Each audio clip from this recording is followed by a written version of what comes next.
أما بعد فأعوذ بالله من الشيطان الرجيم بسم الله الرحمن الرحيم قل إن كنتم تحبون الله فاتبعوني يحببكم الله ويغفر لكم ذنوبكم والله غفور رحيم وقال رسول الله صلى الله عليه وسلم لا يؤمن أحدكم حتى أكون أحب إليه من والده وولده والناس أجمعين দারুত তাকওয়া ছাত্র কাফেলা কর্তৃক আয়োজিত আজকে বার্ষিক প্রতিযোগিতামূলক সেমিনারের সম্মানিত সভাপতি অভিজ্ঞ বিচারক মণ্ডলী ও বাংলার দূরদূরান্ত থেকে আগত এলএম বিভাগের ছাত্র ভাইয়েরা সকলকে জানাই আন্তরিক শুভেচ্ছা ও মোবারকবাদ।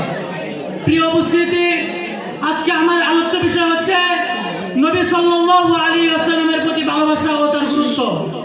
প্রিয় সুধী, ভালোবাসা হলো আল্লাহ প্রদত্ত মানবজাতির এক সবজাত বৈশিষ্ট্য, কিন্তু এই প্রেম ভালোবাসা তো তখনই উৎকৃষ্ট যখন তা বয়ে আনবে একমাত্র চিরস্থায়ী জান্নাত, যা প্রাপ্তির আকাঙ্ক্ষায় প্রতিটি মুসলমান রয়েছে সচেষ্ট।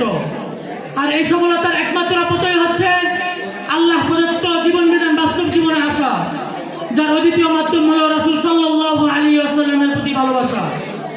প্রিয় উপস্থিতি, মহান আল্লাহ তাআলা মানবজাতিকে সৃষ্টি করার উদ্দেশ্য হলো যে মানুষ শুধুমাত্র আল্লাহ তাআলার ইবাদত করবে, তার দেয়া বিধান মতো জীবন গঠন করবে এবং মন প্রাণ উজাড় করে শুধুমাত্র তাকেই ভালোবাসবে।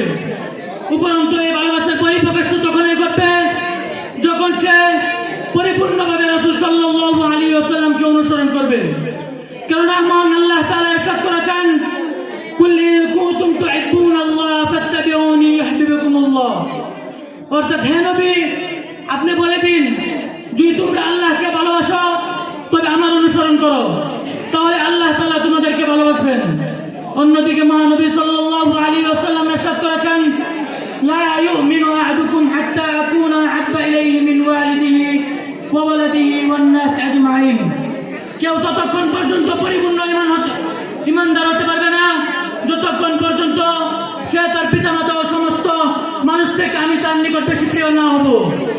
সুতরাং এর দ্বারা একথাই প্রতীয়মান হয়েছে একজন পরিপূর্ণ ঈমানদার হওয়ার জন্য রাসূল সাল্লাল্লাহু আলাইহি ওয়াসাল্লামকে ভালোবাসার কোনো বিকল্প নেই, যার বাস্তব দৃষ্টান্ত স্থাপন করে গেছেন সাহাবায়ে কেরাম রাদিয়াল্লাহু তাআলা আনহু।